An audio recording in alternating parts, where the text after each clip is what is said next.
સુરેન્દ્રનગર જિલ્લાના લીંબડીથી લખતરને જોડતો state highway હાલ મુસાફરો માટે જોખમી બની ગયો છે. છેલ્લા ઘણા સમયથી રોડ પર પડેલા મોટા ખાડાઓને કારણે વારંવાર જીવલેણ અકસ્માતો સર્જાઈ રહ્યા હોવાની લેખિત રજૂઆત ધલવાણા ગામના રહીશ દ્વારા જિલ્લા કલેક્ટરને કરવામાં આવી છે.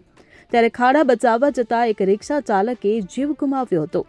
શિયાણી ગામના વતની પોપટભાઈ વાઘાભાઈ વેગડા પોતાની રિક્ષા લઈને લીંબડી તરફ જઈ રહ્યા હતા.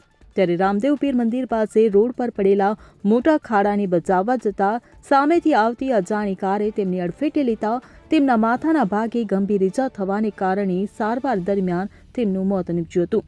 તો આ તંત્રની ઘોર બેદરકારી કહેવાય. ત્યારે અરજદાર મોહનભાઈ વાઘેલાએ આક્ષેપ કર્યો છે કે લીંબડીથી લખતર વચ્ચેના અંદાજે 35 કિલોમીટરના અંતરમાં અસંખ્ય ખાડાઓ પડી ગયા છે.